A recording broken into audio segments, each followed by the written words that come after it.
Today we will deal with section 144 of the CRPC. It talks about the power to issue order in urgent cases of nuisance or apprehended danger. Now you might have heard that government has imposed section 144. So this is that section 144 it's being talked about. Most people think it's the section 144 of IPC. No, it's not of IPC. It's of CRPC.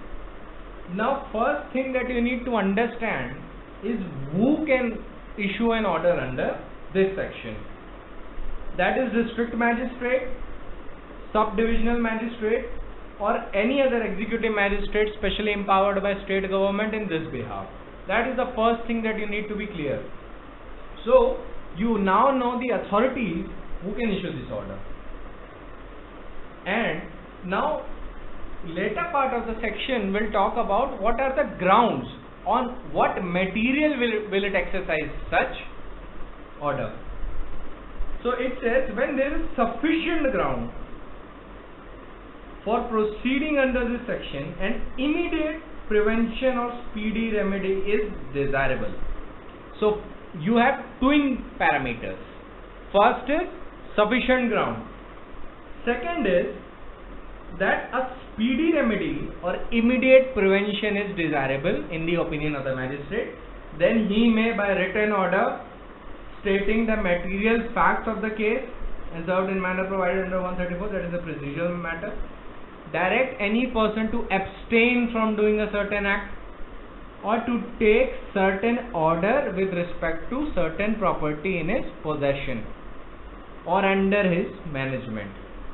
So only two orders that can be given under 144 is to abstain, either to abstain from certain act or to take certain order with respect to certain property in his possession. So first criteria is personal incapacity, where the private person or a group of person will act according to the direction of the magistrate, and the second is it relates to the property as well, and it says that you have to maintain, let us suppose maintain a certain matter in the property, or you have to make sure that certain person shall not have interest in the property, or you will make sure that in a given set of facts of the case that the owner of the property or the person under whose possession the property is will erect a gate so that people cannot gate crash into the property. There can be a myriad of circumstances. Alright, so these are the twin criteria over which 144 authority can be exercised. One is to abstain from certain act, that you will not do a particular thing. That applies to a person. Like an order under this can be given like this, that me, you and everybody who is listening to this lecture will not allowed to go at a particular place at a particular time. So this is an order to abstain us from doing something. It is stopping us from doing something. Alright, but 144 will not apply if, let us suppose, a magistrate, district magistrate thinks that you have to perform a dance on the public street. Now it talks about performing an act. See, 144 order is not an injunction. It cannot be, as far as abstaining from certain act is concerned, it cannot be equivalent to an injunction which is given by a court. Although in certain respects it will talk, it is very similar to prohibitory injunction, but it is not the same thing. Because while the courts can give a mandatory injunction to perform a certain act and also a prohibitory injunction to not perform a certain act, here the magistrate, as far if he has given an order for performance of a certain act, it will not fall within the definition of abstaining from certain act, and such order will not be validated by the court and will be struck aside in judicial review. You have to contradistinct it with a contradistinction has to be made from a second part of it, which talks about taking certain order with respect to certain property under his possession or management. So as far as the property is concerned, if a person is owning that property or is in a possession of it, then the magistrate can tell you that build a gate wall or build something so the people cannot get in, or make sure that the people will not get inside, or he may, in this part of the section, to take order with certain property in his possession or management, he can give an order that you have to maintain something or erect some structures to protect or preserve the property. But he cannot, under this title, to abstain from a certain act, direct any person to abstain from certain act. In this point, he cannot direct any person to perform a mandatory act, to perform something positive, because section is couched negatively. This part is couched negatively, so you have to interpret in the same way. Alright, so positive assertions cannot be had under this clause, direct any person to abstain from a certain act. But a positive assertion can be had to take certain order with respect to certain property. So here the legislature is saying that you can have a certain order, it can be positive or negative, but in the first part which talks about directing any person, it can only be negative, because abstaining is a negative term. It is omission, it is not to do something. Alright, so it is couched negatively, so you treat it that way. Next, we read the later part of the section. If the magistrate considers, now he cannot generally give this direction. Now the sufficient ground of satisfaction which requires immediate prevention and speedy remedy should also be necessary to prevent or tend to prevent any obstruction, annoyance, injury to any person lawfully employed. Alright, and danger to human life, health, safety, or disturbance of public tranquility, or a riot or affray. Alright, so only thing that we need to consider for the purpose of this section is what are the definitions of a specific term, because public tranquility is not defined. Riots, affray, these are the things that are defined under IPC. You can by yourself understand what is the danger to human life. If I threaten you with a knife, or if there is a risk of community clashes, if there is a risk of communal clashes between Hindus and Muslims or any other sectarian violence, in those situations, you can easily understand that it falls under danger to human life, which is a greater clause. But a riot is a very particular thing. So danger to human life, health, let us suppose a company is carrying out such construction and using such material which can endanger the life of the people in the locality, and immediate danger is there. Immediate, see, you have to make sure that immediate prevention of it is necessary. Like you saw recently, there was a gas leak case.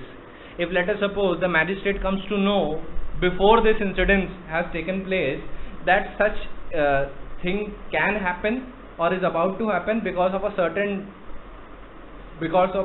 fault inside the factory itself.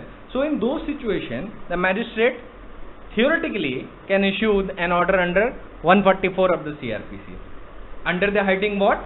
To take order with respect to certain property in his possession or under his management. And he can direct the abstainment, that no person in that particular time will go to the factory or will be present anywhere near the 100 or 200 meters of the factory. These orders can be given. So first part of the section is very important because it tells you the scope of the section. It tells you the authority that can grant this order. Then it tells you about the ground, and then it tells you the purpose on which this order is given. So the authority, DM, SDM or any executive magistrate specially empowered by state government. Then the grounds, sufficient ground, and immediate or speedy remedy is desirable.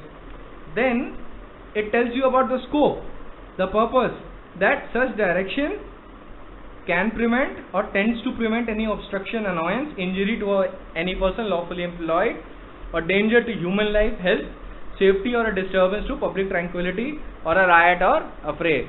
Know this, internet can also be suspended under this very order. It has to be read with Telegraph Act, because often what happens is the district magistrate is the authority which issues 144 order. In reading his authority with the Telegraph Act, it empowers the district magistrate to suspend your internet service as well. I'll come to that, because recently a Kashmir matter has taken place. It cannot be for undisclosed period of time. There has to be only a particular time through which he can exercise this order. I'll deal with that. Those are very straightforward guidelines. But first you need to understand the scope, and just mark these words, that what is the scope, what is the authority, on what ground this is to be exercised. And we have to focus on the words public tranquility also. Alright, public tranquility is very essential for us. So we need to understand three things.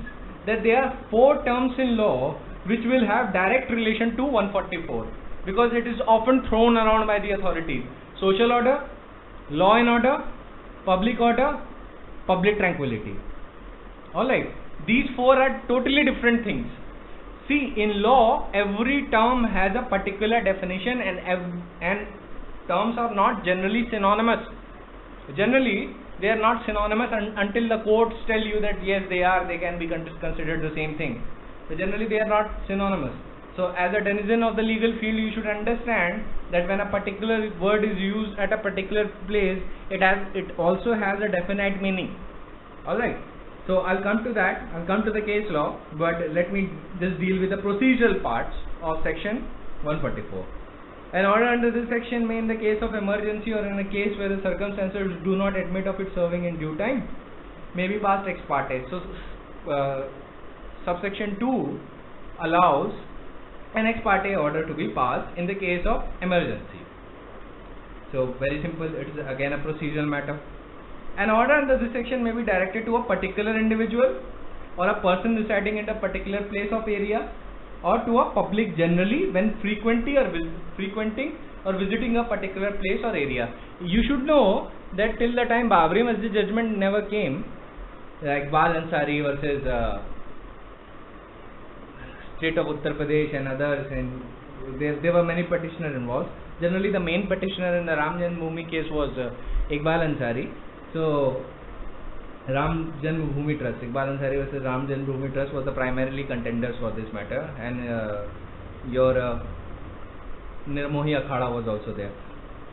So in that, the disputed area was in Ayodhya. So you should know that near Ayodhya a prohibitory order was issued that you will not visit this particular structure near this place. There was a borderline limit that was established, and it was told that you cannot visit that structure, and you cannot be present anywhere near that structure. If you are, you have violated the order under 144, and you will be punished under 188 of the IPC. Punishment is under IPC. Punishment is rarely under CRPC. So coming back to the section, no order under this section shall remain in force for more than 2 months. So alright, very understandable. But state government may extend it to 6 months. On what grounds?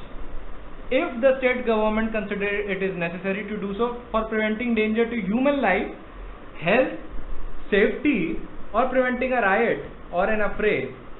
Alright, these are the grounds on which the state government may extend it to 6 months. So mark these grounds. See, when I am focusing very much on a particular word, you need to mark it and you need to imbibe it within yourself that these are the words that you need to lay emphasis on.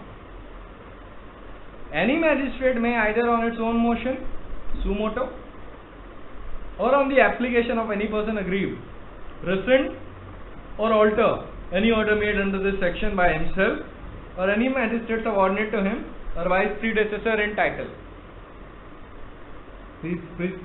Predecessor in office. The state government may, either on its own motion or on application of any person aggrieved, can do the same thing. When any application under subsection 5 or subsection 6 is received, where a person demands a hearing, then the magistrate of the state government shall afford to such applicant early opportunity of appearing, either in person or by a pleader, and showing cause against the order. And if the magistrate of the state government, as the case may be, rejects the application wholly or in part, it shall record in reasons. record in writing his reasons for doing so. You must know this, that this order is executive in nature. This is not a judicial order. An order under section 144 is not a judicial order. You should be very clear about the nature of the order. It is preventive in nature and hence it is of executive nature. It has been held by the Supreme Court. I'll come to that point.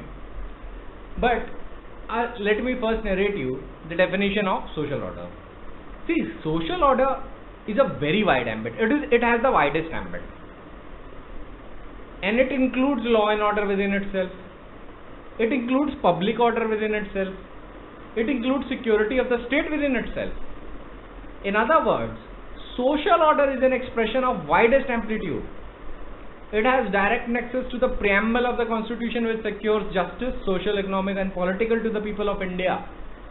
An activity which could affect law and order may not necessarily affect the public order. These are two different things.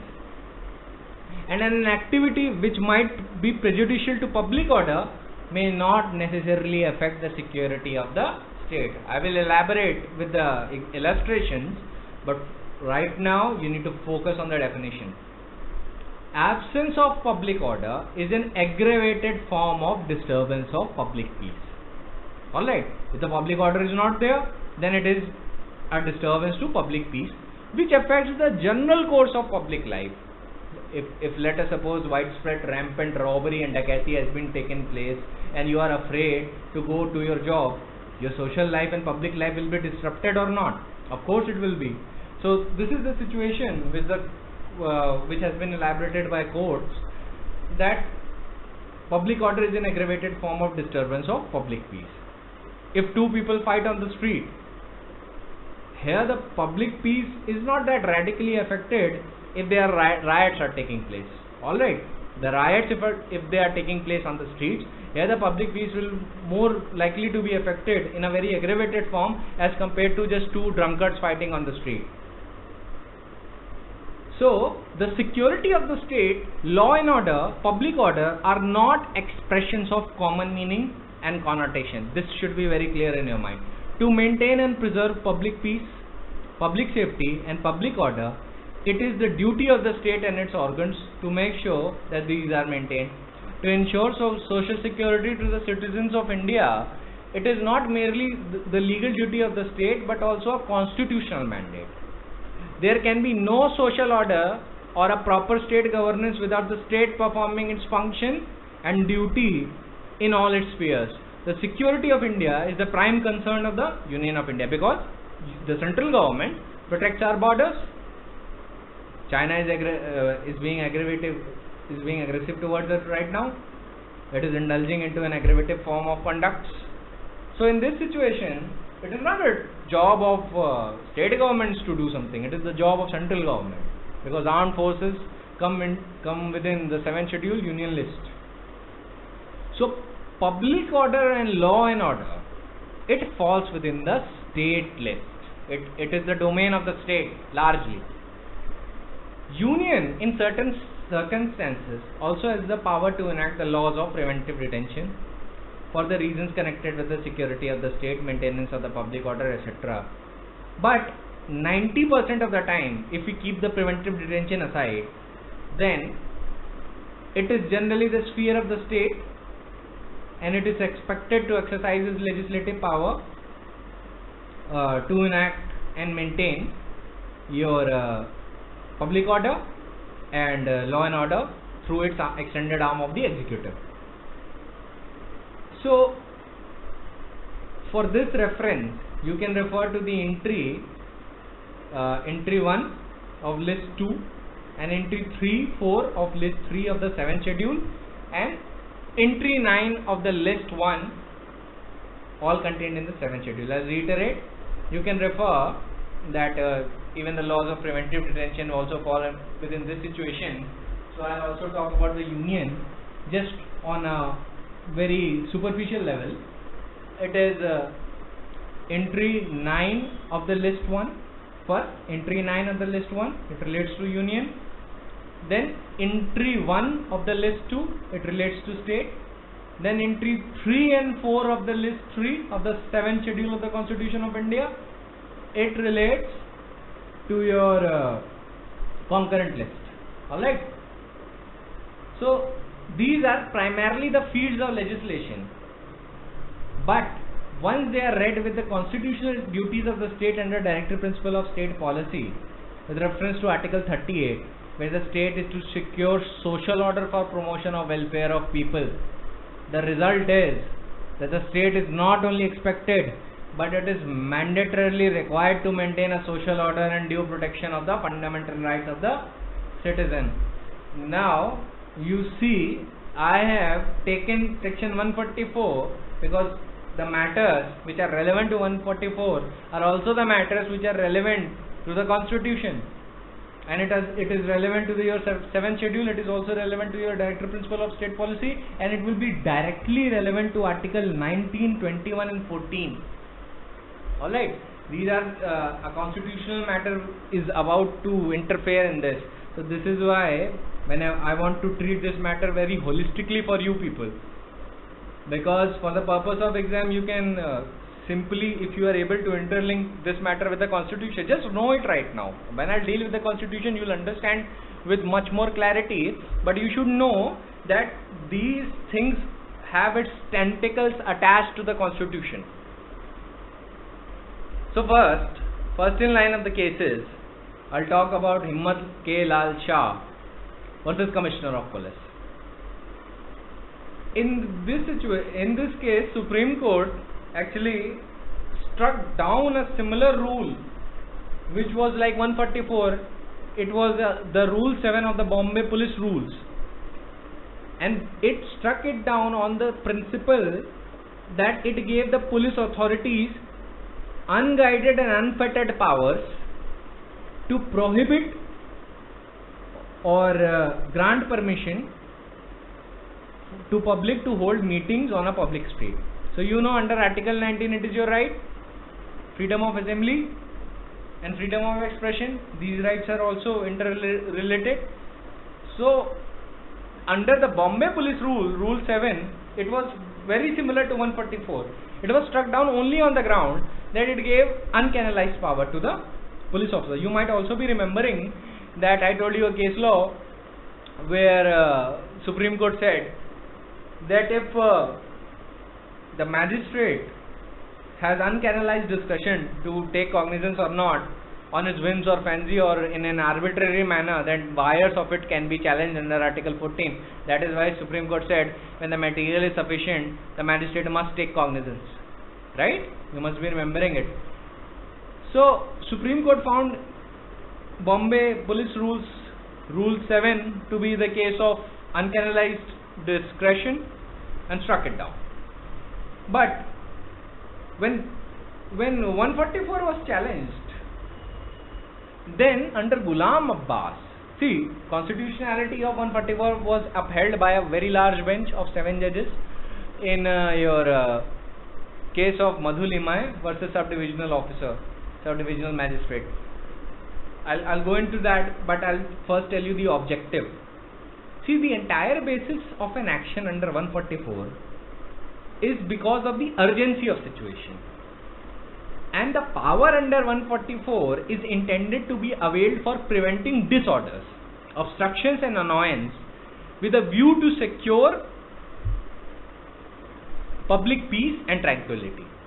Preservation of public peace and tranquility is the primary function of the government, and for this purpose the power is conferred upon the executive magistracy to perform the function effectively during the emergent situations, and as such it may become necessary for the executive magistrate to override temporary private rights, and in a given situation must extend to restraining individuals from doing acts perfectly lawful in themselves. For it is obvious that when there is a conflict between the public interest and private interest, then you know public interest will prevail over private rights. But always note this, that 144 order is temporary in nature. It cannot be permanent. So if the state government thinks that order is, I can extend it for 6 months, but after 6 months, I'll re-promulgate the order. And if it continuously does that again and again and again, then it is a foul play and it will be struck down in judicial review. Such an order will be struck down in judicial review. Alright. So, two things should be clear to you. Under 144, the magistrate first of all does not decide title. That is the job of civil courts. It does not perform functions of civil courts while exercising the power under 144. Alright. So if it decides that certain person has to take certain orders with the area in his property, then in those situations, he is not performing the function of a civil court. He is just temporarily giving these orders, prohibitory orders, to make sure that the public tranquility is preserved, that the public peace is maintained. अगर society में शांति नहीं रहेगी तो पूरा system हमारा break down कर जाएगा constitutional. So this is why we want that sometimes when we see that emotions are being flamed high, then in those situations we need to set aside private rights and focus on public rights, because rights of large groups are preferred over private rights. Public rights always override private rights.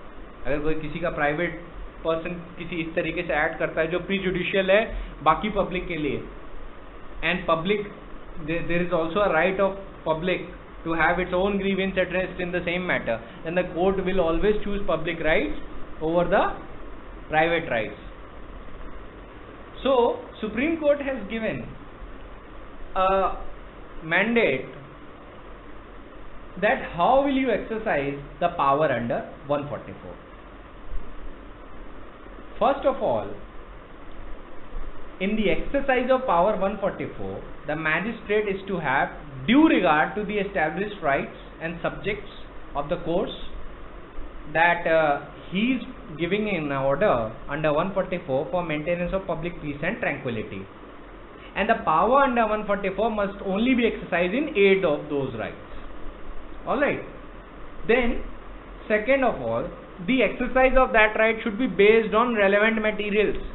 It should not be an arbitrary whim or fancy of the magistrate. If the magistrate reads the social media report that some people are saying that let us commit violent crimes outside, and it is just a joke or something, or a dark humor, because there is also dark humor on the internet. So that by itself is not a sufficient material. The material has to be worth of due consideration. So generally, the magistrate has to apply its mind independently on the material that has been given to him. Of course, he will not perform a judicial function there, but there has to be some concrete material on the basis 144 order is issued, because when it's challenged in judicial review, the court may disagree that the material is not sufficient. Alright. Court may see that the material is irrelevant, or it's malified, or it's based on no grounds at all. There can be numerous circumstances under the judicial review.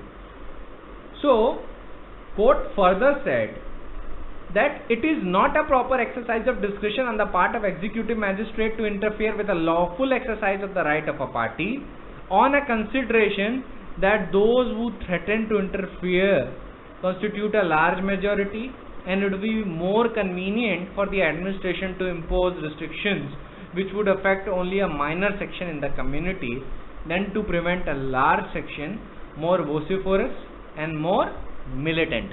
Supreme Court is saying that you do not exercise this power to merely silence a particular class. Let us suppose a person is a minority in our locality, because minority is not decided on a pan-India basis. Minority is also decided on the state-by-state basis. So, if the person is a minority, particular minority in our locality, for the sake of illustration, forget everything else. For the fundamental rights, the minority is generally decided on the state basis. Then on the pan-India scale, you decide what is the minority and what is not a minority. That is a different issue, but for the sake of reservation and the policy formations, the minority of the state has to be taken due consideration. You can refer to M. Nagaraj versus Union of India on this matter. But coming back to the point, that this power under 144 cannot be exercised by the executive magistrate to silence a minority. Let us suppose a majority community tries to trample the rights of the minority community, and the minority community complains that this particular majority community is oppressing us, it's violating our legal rights, so please protect us. Then rather than censoring the militant community which is violating the rights, if the magistrate chooses to censor the minority community which is actually complaining, then that would not be proper. That would not be a proper exercise of this power. The power under 144 is to be exercised only in the cases of emergency, only to see that whether the grounds under 144 are being satisfied, riots, affray, etc., etc. Not to see this that the law and order situation will come. You cannot exercise 144 power because of the law and order situation. You can only exercise this power only when public tranquility or public order is threatened. I will again come to this definition, just wait a while. Right now just hear it, because these definitions are to be cleared by illustrations. They cannot be cleared. You have to write definitions as it is in the exam, but in order to understand what is that particularly, you need to know the illustrations. So I'll give you a simple illustration that how in a case, certain cases, the district magistrates sometimes have violated the rights. There was a dispute between a Shia and Sunni community in Haji Muhammad Ismail versus Munshi Barkat Ali. These both belongs to these both are the sects of Islam. So in the conduct of prayer in a mosque, there was an apprehension of breach of peace by the magistrate. Alright, the magistrate thought that the Sunni and Shia community are about to clash, and he just imagined it on his whims and fancy. But let us suppose he imagined and he had certain material evidence. I am giving him the benefit of the doubt, but on the case there was no material. But I am assuming that as the court says, that the magistrate thought that there might be an apprehension of breach of peace and recorded an order that no man of the either party will be allowed to read prayer in the mosque. So he prohibited both Shia and Sunni community from reading their prayers in the mosque. The parties went to the court. Court held that the order was misconceived. The effect of the order was that no Mohammedan would be allowed to say his prayers in the mosque. It is not justified under 144. Supreme Court said that to actually say that you cannot pray in the mosque, that is not covered by section 144. The proper course to the magistrate should be that only one community can do till the time you decide your right by the way of civil court. Alright, you can decide your right in the civil court, but for a particular while of time, I think that a riot may take place. So the magistrate itself should have given this order that only one of particular community, either Shia community or Sunni community, will pray in the mosque. He should have given that order, but rather the magistrate said that no party shall be allowed to read prayers in the mosque. That was misconceived. The court held that. Alright, and said that the proper course was that the magistrate to ascertain which party was in wrong and was interfering unnecessarily with the legal exercise of the legal rights of the other party, and to bind down that party, restraining him from committing an act which leads to breach of peace. So court said that a proper course would be to see that which party is violating the legal right. So you have to think like this. Whenever you are reading about the powers of an executive magistrate, think like an executive magistrate. And if you're reading the powers of a judge, think like a judge. If you're reading about the rights of an accused, think like an accused. Always keep yourself into the shoes of the person in the favor or against whom the law is speaking, so that you know the situation holistically. So the court said that the proper course for the magistrate is, first you need to find that who is violating the legal rights and then to restrain that party. That would have been the proper course. But you know, that was not followed. Executive magistrate unfortunately well read on law generally. So next in line we come to Superintendent Central Prison Fatehgarh versus Ram Manohar Lohia. It is a very important case, especially for those who are appearing for Uttar Pradesh Judicial Service or Uttarakhand Judicial Service, and it is very essential for practice as well. Ram Manohar Lohia versus State of Bihar is also important. It will come next. But Superintendent of Central Police Fatehgarh versus Ram Manohar Lohia, it was decided in 1960, and in this Supreme Court clarified what is the difference between the public order, public safety and tranquility. Alright, so I'll give you the definition right now. So in Superintendent of Central Police Fatehgarh versus Ram Manohar Lohia, Supreme Court said that public order is synonymous with public safety, is not synonymous with public safety and tranquility.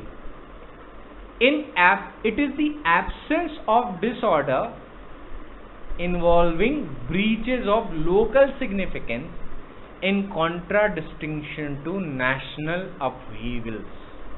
Alright, such as revolution, civil strife, war affecting the security of the state. The Supreme Court said that your public order also involves the element of public safety and tranquility, of course, but it cannot be equated with your phase of law and order. It is something more severe. Supreme Court observed that overlap of public order and public tranquility is only partial. Sometimes it may happen that these two fields overlap. The terms are not synonymous. The latter term is much wider expression and takes within it many things which cannot be described as public order. So public tranquility, which is contained under 144, is very wide. The words public order and public tranquility overlap to a certain extent, but there are matters which disturb public tranquility without there being disturbance of public order. So let us suppose if a person plays loud music in his own house in the middle of the night at 3 AM, he may disturb the public tranquility, but he is not causing the public disorder. Public order no doubt also requires absence of disturbance of state serenity in the society, but it goes further. It means what the French designated and it is defined as an absence of insurrection, riots, turbulence or cry of violence. So a public order is an absence of insurrection, riots, turbulence or a cry of violence. So when public order is not there, then there is a riot, turbulence, cry of violence, etc., etc. So the public order will include absence of all the acts which are danger to the security of the state. Alright, public order will include absence of all the acts which are danger to the security of the state, and also the acts which are comprehended by the expression order publique. This was under the French law. So Supreme Court actually compared the French principle also, and it is found that this expression has been directly taken from the French law, French legal system, public order, and it is similar to order publique. So next in line of authorities, we come to Dr. Ram Manohar Lohia versus State of Bihar. The Supreme Court gave an imaginative exercise, but I'll actually suggest you something else. Now Supreme Court has told you to imagine 3 concentric circles. I'll actually be making it more simple for you. आप 3 गोले imagine करिए अपने mind में, एक सबसे बड़ा, फिर उसी गोले के अंदर एक छोटा गोला और फिर एक थर्ड गोला जो उस सेकंड गोले के भी अंदर है. So you have 3 concentric circles, right? तो लार्जेस्ट सर्कल कौन सा हुआ? लॉ एंड ऑर्डर का. 2 लोग सड़क पे दारू पी के लड़ रहे हैं, लॉ एंड ऑर्डर की सिचुएशन हो सकती है, पर पब्लिक ऑर्डर नहीं इफेक्ट हुआ. लॉ एंड ऑर्डर बहुत वाइड टर्म है, कोई भी क्राइम हुआ आईपीसी में, लॉ एंड ऑर्डर इफेक्ट हो सकता है. पर क्या पब्लिक ऑर्डर इफेक्ट हुआ? नॉट नेसेसरली, वो देखना पड़ेगा. सो द लार्जेस्ट सर्कल, जो सबसे बड़ा था, जो हमने सबसे बड़ा सर्कल बनाया था, वो है लॉ एंड ऑर्डर. नेक्स्ट आता है पब्लिक ऑर्डर, जिसको अभी मैंने बताया कि it is absence of insurrection, right, turbulent cry of violence, security of the state, etcetera etcetera. ये पब्लिक ऑर्डर, ठीक है. और जो स्मॉलेस्ट सर्कल है वो क्या है? Security of the state. Security of the state कब थ्रेटन होती है? When there is a large scale terrorist attack on the government of India, waging war against the government of India, when there is an actual war, सीधे war ही हो जाए. तो public order security of the state से बड़ा गोला है. It is a bigger circle, bigger constructive circle. But उसके जो सिक्योरिटी ऑफ द स्टेट है, इट इज वेरी पर्टिकुलर. दो लोग अगर सड़क पे राइड कर रहे हैं, या एक आदमी AK-47 लेके एक पूरे परिवार को भून देता है गोलियों से, that is not a waging war against the government of India. तो सिक्योरिटी ऑफ द स्टेट के एक्सप्रेशन में नहीं आ सकता. लेकिन अगर वो लार्ज स्केल राइट्स कमिट करता है तो वो पब्लिक ऑर्डर के एक्सप्रेशन में आ सकता है. ये सारी चीजें किसके एक्सप्रेशन में आती हैं? लॉ एंड ऑर्डर के. सो security of the state is the smallest one. War, insurrection, rebellion, secessionist violence, यहाँ पे कोई स्टेट मान लीजिए कि कोई स्टेट इस बात पे वायलेंस करने लगे सेंटर से कि हम अलग होना चाहते हैं, तो यहाँ पे security of the state threaten होगी. जब कोई फॉरेन इन्वेजन कंट्री में होने की कोशिश होती है, in that situation again security of the state will be threatened. But all of this is covered precisely by your expression of security of the state. और फिर एक और भी क्या कहते हैं, अप्रोक्सीमेशन के बेसिस पे it is covered by what expression? Public order. और बाय अ होलसेल बेसिस पे it is covered by an expression of law and order. So it is the precision जिसके पीछे हम चलते हैं. The law is talking about the precision. कह रहे हैं बहुत प्रिसाइज रही है जब ये टर्म्स हैं. तो supreme court further says in Ram Manohar Lohia versus state of Bihar that all cases of disturbance of public tranquillity falls in the largest circle, but some of them are outside the public order for the purpose of the phrase maintenance of public order.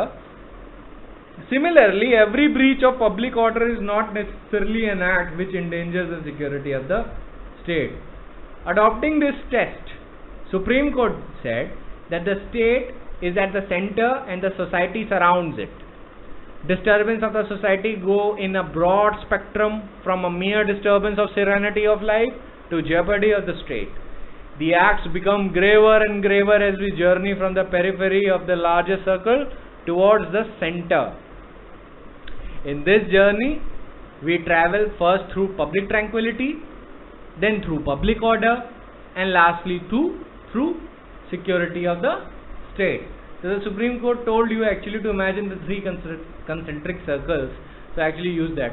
Now I come to again one of the very important judgment of Madhu Limaye versus Subdivisional Magistrate.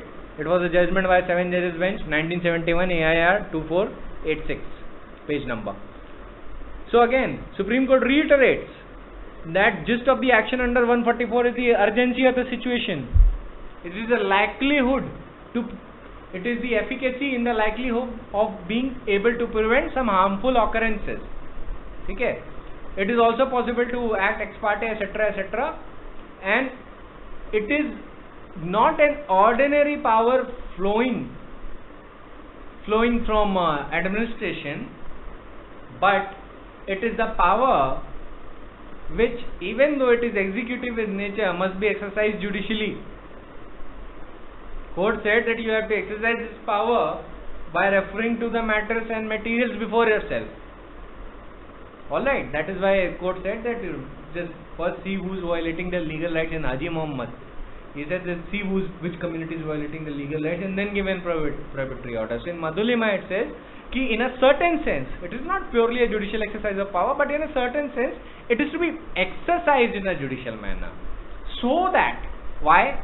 So that it can stand the judicial review, and the Supreme Court can see that was there a need for the exercise of such power. Then next in line we come to State of Karnataka versus Dr. Praveen Bhai Togadia. Supreme Court actually says that generally it is the executive and the administrative authorities who have the freedom to decide and best assess the situation and see whether the order under 144 has to be promulgated or not. And while court is reviewing the exercise of such power under 144, the Supreme Court is the Constitutional Court is not behaving as an appellate authority, but it's rather will confine to only those matters and only set aside the order under 144 in those situations where the order is patently illegal and without jurisdiction, or it was promulgated with a malified motive, or on extraneous consideration of political victimization by those in powers. Normally, court has said, normally interference is an exception and not the rule. So generally court allows that yes, you may you may promulgate such order, will not generally interfere it, but do not think that you may just keep aside the constitutional principle and violate legal rights of anyone on your whims and fancy. If the court actually believes that there are grounds that it must exercise this power, it will actually exercise this power of judicial review and set aside this order if it founds it to be patently illegal or on malified ground, or it has been issued on malified grounds. Know one thing about protest, because generally 144 order is given that you cannot protest at a particular spot, you will not visit that particular spot, more than 5 people will not gather at a particular spot. Order like this are given. In fact, when the curfew was imposed in this present COVID times, it is imposed by the virtue of Disaster Management Act, read with section 144 of the CRPC. Alright, those provisions are read together by virtue of whose power the executive is empowered to actually restrain our freedoms, fundamental freedoms to move freely throughout the territory of India, etc., etc. I do not want to go much into the constitutional issue, but what can I do? These issues are, CRPC is a procedural law which is confined which is related to the constitution. All statutes are related to the constitution. And know this, if you want to cast an impression upon anybody, be if you are arguing or if you are writing an answer, you have to learn that constitutional spirit, it is a brooding omnipresence behind every statutory provision. It is the brooding omnipresence. So, in Railway Board versus Niranjan Singh, I was talking about that citizens of this country generally do have a right of freedom of speech and freedom to assemble peaceably and freedom to form association and unions, but it does not mean they can exercise these freedoms in any place they please. Let us suppose, can I enter inside your house and make it a protest center? Can I illegally block public streets? The answer is no. Your exercise, the laws which govern these fundamental rights of speech, assembly and associations are to be exercised in a manner which prevent the breakdown of public order, and 144 is directly related to that. It's to a certain point regulates it. So 144 is intended to serve public purpose and protect public order, and this power is vested in executive is to be only invoked after the satisfaction that there is a need for immediate prevention and a speedy remedy is desirable to prevent the danger to human life, riot, affray or disturbance to public tranquility.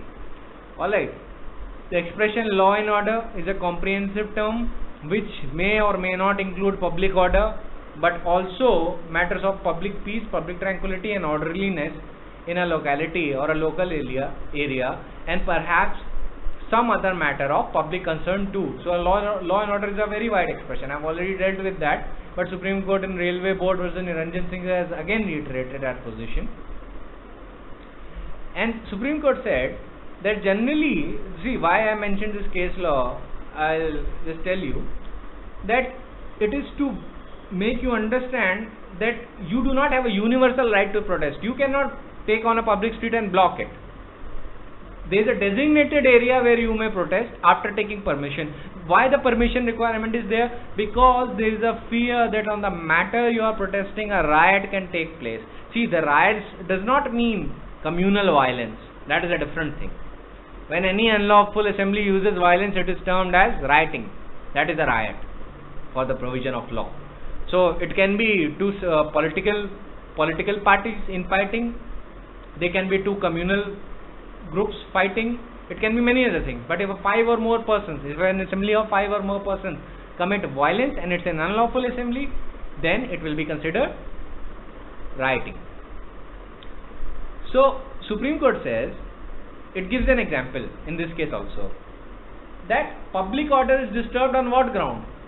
If two people of different communities indulge into a communal passion, and due to that two rival communities are now face to face with each other and baying for each other's blood, then in those situations it will be considered as a disturbance to public order and public tranquility. It is also a law and order situation. But if two drunkards are fighting on the street, then again it does not disturb public tranquility in the same sense. It is of course a law and order problem, but for that purpose you cannot issue an order under 144 CRPC in the case two drunkards are fighting. So 144 CRPC in a certain sense regulates right to hold meeting in a public places and is subject to the control of the appropriate authority regarding time and place of meeting. Appropriate authorities are those authorities which are lined up under section 144. So orders have to be temporary in nature and it can prohibit meetings, and the purpose is to prevent imminent breach of peace. That has been laid down under 144. So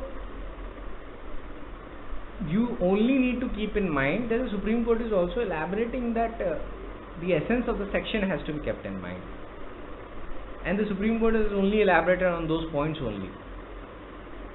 Alright, so again Supreme Court in this case again reiterates again that if the authority anticipates an imminent threat to public order or public tranquility, then it is only in this situation free to pass a desirable direction under 144, and if it's an emergent situation and the court is satisfied with the materials, then in those cases the order will be upheld in the judicial review.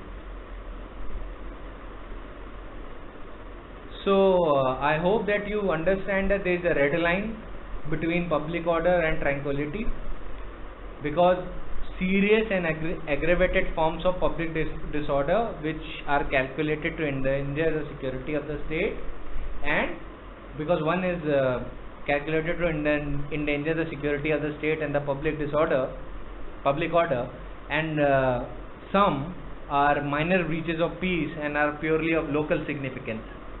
So purpose and degree differ in both cases. You need to understand that. Now we come to the next point, and the next point is that whenever an order is issued under 144, two things have to be kept in mind. First, the order places a restriction on the fundamental rights of the citizen and adversely affects their private rights. Second, that such order under provision of CRPC is revisable and it is subject to judicial review. Alright. Third, it is appropriate that it must be an order in writing, stating facts and reasons for the imposition of such restriction. Another point that I like to mention, it is a contention that does it contemplate any time for implementation of the directions relating to prevention or prohibition like 133 does? Like is the magistrate supposed to give time to the person who has against whom he has passed an order to 144 to comply with such order? Generally the magistrate thinks that it is not wise to give time, then he may not do so.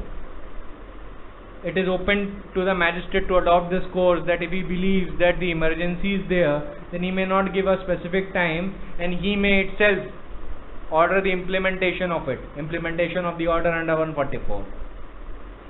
If the provision of the statute, generally the rule of construction is, if the provision of statute does not provide a specific time, then the same has to be done within a reasonable time. What is a reasonable time? It depends on the facts or circumstances of the case. So generally, if the executive forthwith executes his own order under 144 CRPC, then in those situations the person cannot be held to be complaining that he has not given me a sufficient time for implementing the order, they have implemented it themselves. This contention will not work. So because the legislature itself in its wisdom has not decided to impose a time limit for the implementation of order, because again, the very nature of the order under 144 is the emergency. It is on the basis of emergency these orders are passed. So if we talk about delay and dilatory tactics, it will just ruin the purpose of 144. Alright. Supreme Court also said that it is not possible to lay down all circumstances where all the conditions on the basis of emergency where 144 will be exercised. Primarily this is the discretion of the executive authority, and it is to decide each case according to its own merit, and the judiciary will judge it in accordance with the fact and circumstances of the case. So you might have heard about the infamous Ramlila Maidan incident, where your protest was taking place against the UPA government, and who is the owner of Patanjali, Baba Ramdev. Baba Ramdev was actually threatened by the police, and lathi charge was there, and rule under 144, section 144 was imposed on the Ramlila Maidan, which is a designated protest spot. Ramlila Maidan in Delhi and Jantar Mantar is a designated protest spot. You cannot protest on the street. You have to, after taking the permission, you have to protest on the designated protest spot, and permission is to be granted generally unless your protest is based on the matters which are dangerous to the security of the state. Alright. Generally the rule is to grant of permission. So in Ramlila Maidan incident, specifically Supreme Court gave some general guidelines that how an order under 144 of the CRPC is to be dealt with. Supreme Court said, once an order under section 144 CRPC is passed by a competent authority, and such order directs certain acts to be done or abstains from certain acts, and such order is in force, then any assembly which might have been a lawful assembly would become an unlawful assembly, and the people so assembled would require to be dispersed with in furtherance of such order. A person cannot only be held responsible for his own act, but in light of section 149 of the IPC, that is the common object. If the offence is committed by any member of the unlawful assembly in the prosecution of common object of the assembly, then every member of such assembly would become a member of unlawful assembly and be liable for such offence, because it will be considered that it was in furtherance of common object. So do think, when the order under 144 is imposed and you do not disperse, if you have been declared unlawful assembly, then in those situations, whatever happens, you will be responsible under 149. It may happen that in certain facts or circumstances, you will be roped in and you might be convicted for an offence that you might not have done, but some other person has done. But why are you convicted? Because of the vicarious liability that the IPC imposes upon you. There are many sections of vicarious liability under IPC. To name a few, that is section 34, criminal conspiracy, and 149. Then second point, under Ramlila Maidan judgment, Supreme Court dealt with the contention that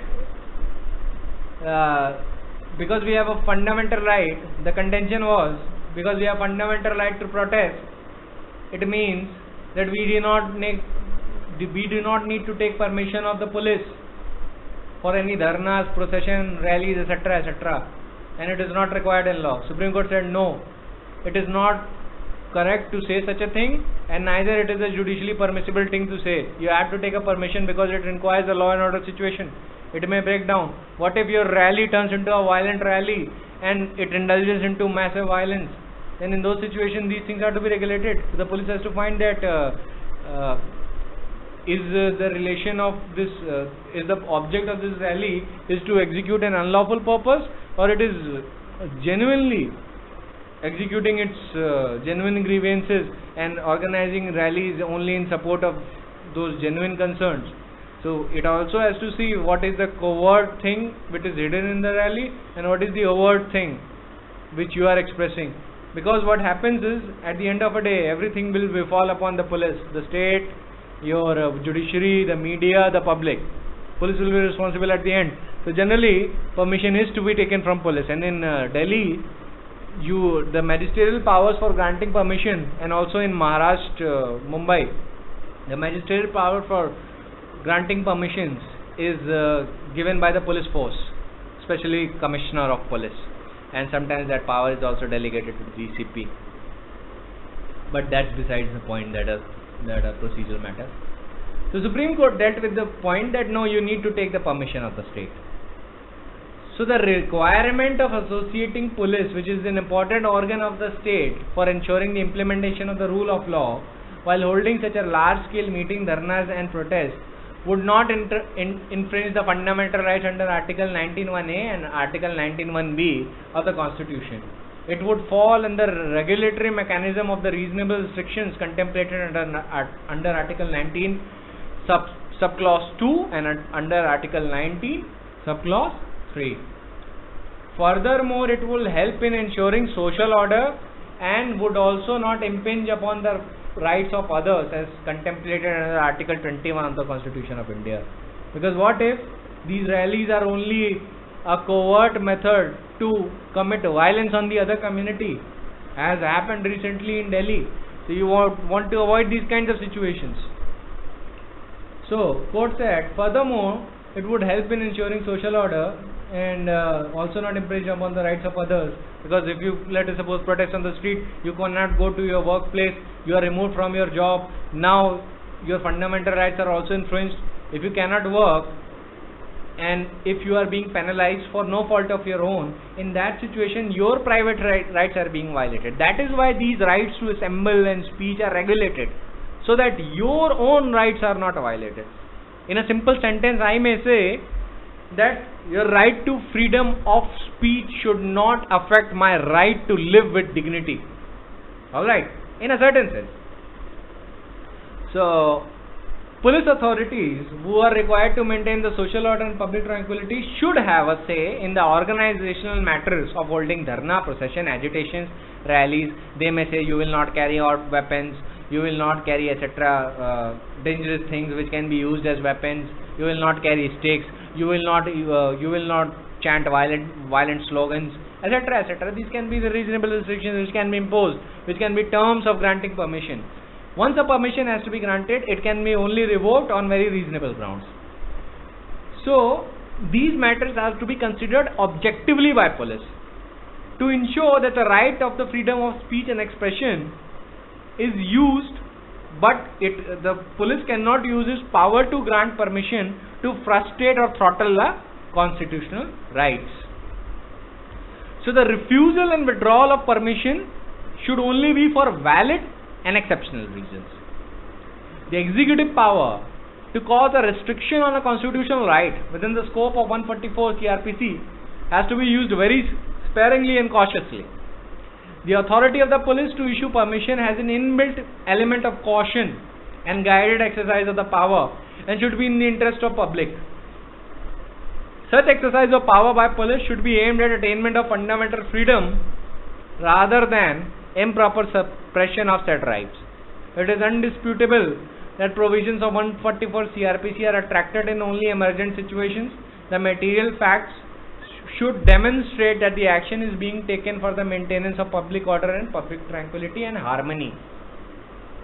While considering the threat perception, which is considered to be a ground for revoking permission to hold dharnas or protests, etc., etc., and then on the basis of threat perception passing an order under 144, court also said that regard to be had for care perception. So what is the threat perception? The threat perception is if the authorities believe that this protest is about to get violent, or it is actually being violent, in those situations it can do what? It can refuse. It can either refuse the consent if it is not given, or if it has originally given the permission to conduct dharna or etc. your rallies. Even initially it has given, but later such rallies become violent. Then in those situations it can withdraw it. But this withdrawal had to be on the basis of threat perception. Threat perception is on the basis of violence or the imminent fear of violence. On the other side, court also said that you need to worry about the care perception. What is care perception? That your constitutional rights and the legal rights for the freedom of expression and assembly are also not violated. And it also has to see that the voices are not being suppressed. The voices are also to be heard in a democracy. So that is the care perception that the Supreme Court has said. Now it is not actually defined in a very great detail what is the care perception, but you may gather it from the judgment. That in a very loose word, Supreme Court means only this. I am paraphrasing Supreme Court, of course.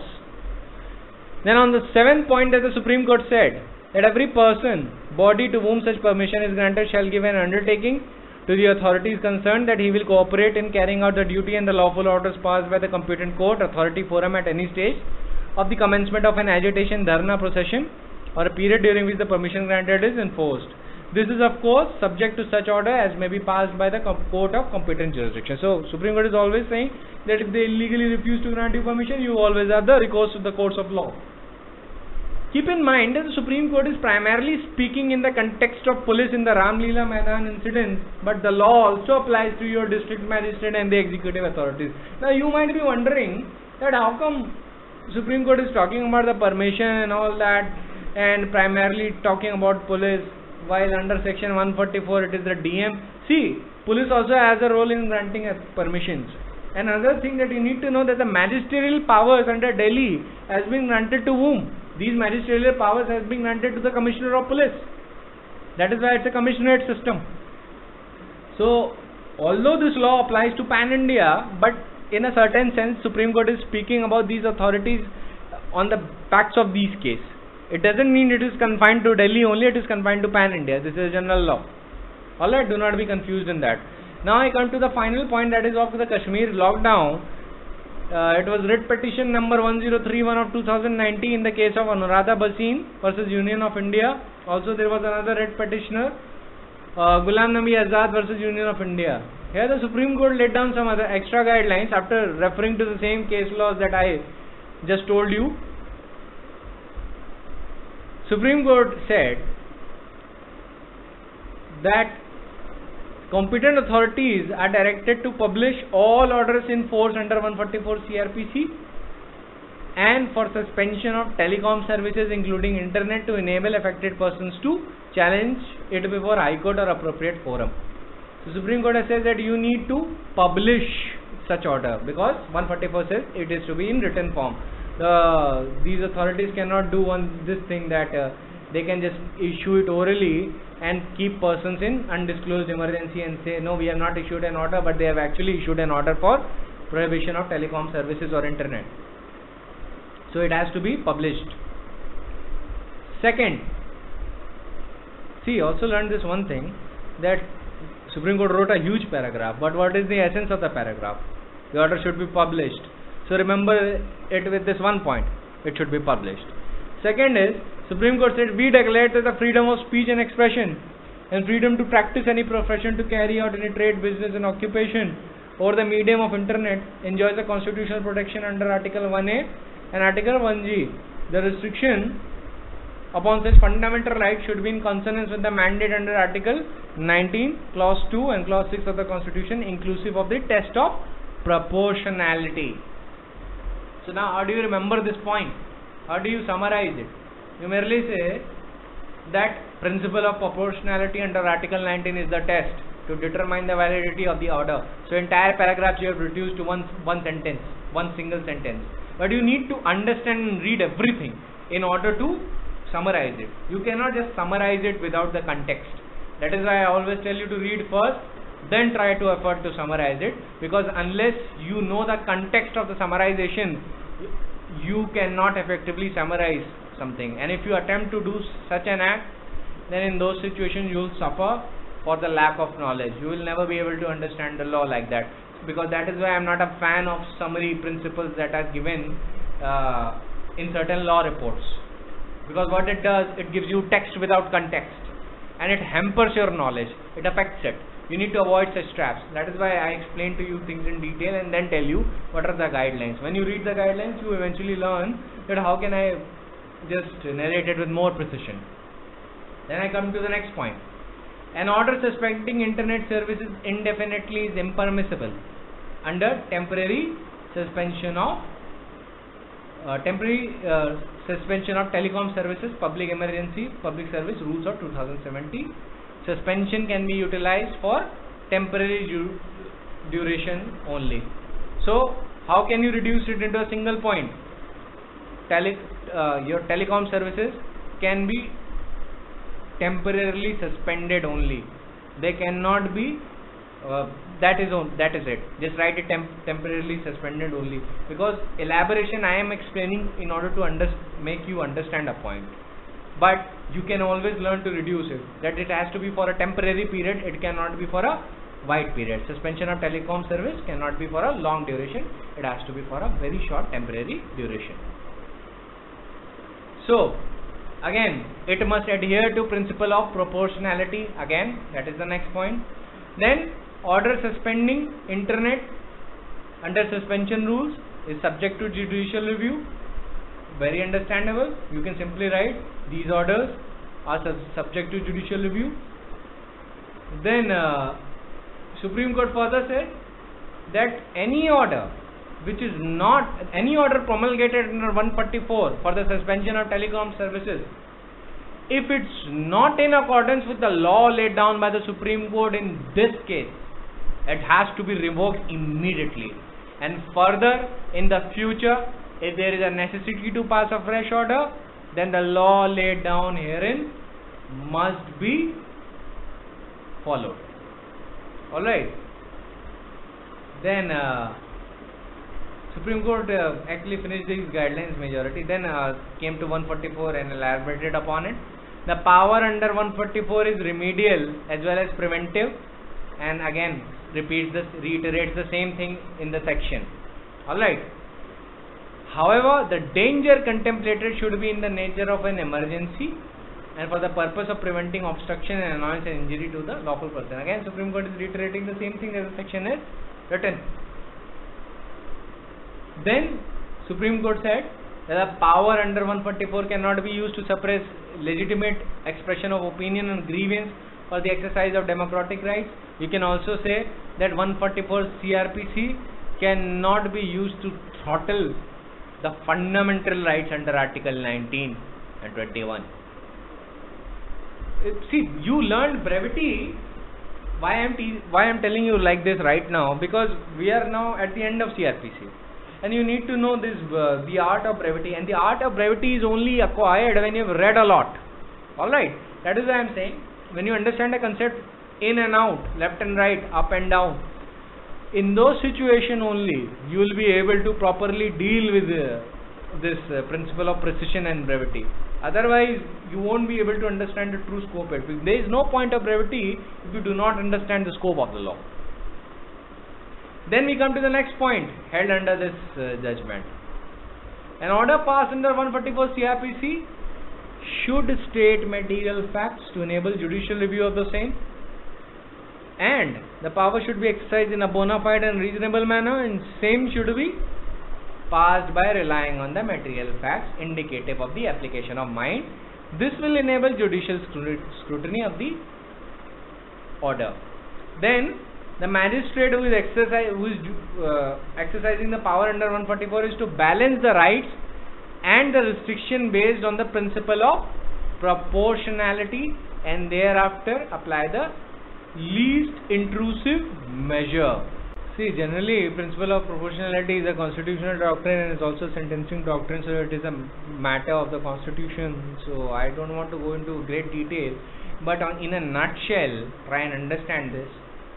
I am simplifying it for you and reducing it to a few lines. That whenever you are issuing order or whenever you are imposing a sentence, you have to see the proportion, that the severity of the order, and compare it with the gravity of the emergency or the offense that may happen, that may committed. You cannot use a jackhammer to kill a bee. That is the test of proportionality. आपको ये भी देखना होगा कि आप जो कर रहे हैं, is your act proportional? क्या वो उसको प्रॉपर से रिलेट करती है? अब मान लीजिए किसी ने थेफ्ट की, तो क्या आप उसका हाथ कटवा देंगे? So that is the proportionality test. देखिए, मैं सिंप्लीफाई कर रहा हूँ बिकॉज इस पे नुआंसेस जो होते हैं वो कॉन्स्टिट्यूशनल लॉ के मैटर पे हैं. वो इसमें क्या कहते हैं, आर्टिकल 19 में आएगा तभी ज़्यादा डील होगा. ये आपकी सेंटेंसिंग पॉलिसी में भी आता है. It belongs to the realm of substantial law and it is a process of statutory interpretation. So proportionality in a nutshell says that whenever you are issuing an order or sentencing a person in either scenario, you will have the regard to the gravity of the crime and the gravity of the emergent situation, and your order and sentence must be proportionate to this emergency or situation or the gravity of the offense. It should not be disproportional. Let us suppose, आपको example देता हूँ. Do you murder a person through a nuclear bomb? No. That is the thing. Something like that. Imagination की बात कर रहा हूँ कि आप किसी चीज़ को इमेजिन कैसे करें. कि प्रोपोर्शनैलिटी अगर आपको नहीं समझ में आ रही है तो कॉन्स्टिट्यूशनल लॉ में will deal with it in great detail. But basically इसको ऐसे ही समझिए कि कोई भी ऑर्डर जो आप इशू कर रहे हैं और जिस भी इमरजेंसी को रेगुलेट करने की कोशिश कर रहा है उसके प्रोपोर्शन में होना चाहिए. ये नहीं कि बगल में अफरे हुआ, आपने पूरे स्टेट की या पूरी कंट्री की इंटरनेट सर्विसेज बंद कर दी. तो प्रोपोर्शनल कहाँ हुआ? छोटी सी बात है, वहीं आप लोकेलिटी में भी हैंडल कर सकते थे. आप दोनों को जेल में भेज करते, but no, you stop the internet of the entire country. That is not proportional. वैसे ही स्टेट लेवल पे भी ये जाता है, वैसे ही डिस्ट्रिक्ट लेवल पे भी ये जाता है. तो प्रोपोर्शनैलिटी, ये तो मैंने एक्सट्रीम एग्जाम्पल लिया है, लेकिन फिर इसके नुआंसेस कहाँ पे आते हैं? डिस्ट्रिक्ट लोकेलिटी तक भी कन्फाइंड हो सकता है. वहाँ पे भी प्रोपोर्शनैलिटी टेस्ट देखा जाएगा. अगर आपके सड़क पे लड़ाई हो जाए तो आप उस लोकेलिटी का इंटरनेट नहीं बंद कर देंगे. हाँ, उस लोकेलिटी में अगर टेररिस्ट एक्टिविटीज या क्या कहते हैं हिजबुल मुजाहिदीन के टेररिस्ट हैं या नक्सलवादी हैं, ऐसे सिचुएशन में you can issue an order in that locality. Proportionality देखी जाएगी, कितनी ग्रेव सिचुएशन इमरजेंट है उसके बेसिस पे देखा जाएगा. ठीक है, that is what the in a certain sense principle of proportionality is. बाकी कॉन्स्टिट्यूशनल लॉ में तो हम इसको डिटेल में डील करेंगे ही. So magistrate has to balance the rights while exercising the power under 144. Repetitive orders नहीं दिए जाएंगे. तो अभी मैं आपको बता रहा था ना कि एक बार आपने ऑर्डर पास कर दिया, स्टेट गवर्नमेंट कर दी, 6 महीने तक हम भी एक्सटेंड कर सकते हैं, अब हम और आगे कर देते हैं. That is not allowed. तो बार बार ऐसे कर रहे हैं कि जैसे कि यार 6 महीने को हम 60 साल बना देंगे, दिस इज नॉट अलाउड. या 6 साल बना देंगे, this is not allowed. And ये कोई ये क्या कहते हैं पैरेलल इमरजेंसी आप 144 के थ्रू नहीं लगा सकते. इसीलिए जनरली कोर्ट जो है ना, सुप्रीम कोर्ट और हाई कोर्ट जो है ना, एग्जीक्यूटिव की पावर रेगुलेट और रिस्ट्रेंट करके रखते हैं. उनको एक प्रोविजन अपने फेवर में मिल जाता है, दे अब्यूज इट. ऑर्डिनेंस मिला था तो डीसी वाधवा में इतना बुरी तरीके से अब्यूज हुआ कि सुप्रीम कोर्ट ने बैन लगा दिया कि reformulation of an order is a constitutional initiative exercise. अब इसमें भी ये लोग ऐसा कर रहे थे. सुप्रीम कोर्ट ने कहा कि अगर इसके क्या कहते हैं किसी भी बिना किसी न्यू मटेरियल के या इमरजेंट ग्राउंड के अगर आपने 144 रीप्रमलगेट करते ही जा रहे, it would be struck down, set aside, will not be upheld in the judicial review. ठीक है. So that was the primarily your 144 इतना आपके डिटेल में ड्रिल हुआ है कि आप इसको आर्ग्यू भी कर सकते हैं कोर्ट ऑफ लॉ में by understanding the facts and circumstances of the case. देखिए, I teach you the concepts. क्योंकि concepts rarely change होते हैं और concept एक बार आपने समझ लिया because they are the essence in the soul of law. Facts तो सेकंड चीज आती है. एक बार आपने कंसेप्ट समझ लिया, you understand everything that is there, then you have to apply the same concept on the facts and come to the conclusion. Facts change हो सकते हैं, कंसेप्ट नहीं चेंज होता generally. So you are under law, you have to understand the concept, and conceptual learning is the hardest learning possible किसी भी field में, चाहे वो आर्किटेक्चर में हो, चाहे वो लॉ में हो, चाहे वो साइंस में हो. Learning the concepts is the most difficult task. That is why you need to understand the principles. अब मैं आपको principles देता हूँ. I tell you about these things because conceptual understanding is the hardest possible thing that you can do. एक बार concept समझ में आ गया तो फिर facts apply करिए उस concept पे and come to a conclusion. All right. Facts कभी भी आपके ऊपर नीचे हो सकते हैं, पर आपको एक बार कंसेप्ट समझ में आ गया तो आप कंसेप्ट नहीं बोलते हैं. Alright, so we are done with 144. It has been done with in great detail, और your study notes are online, you can access them.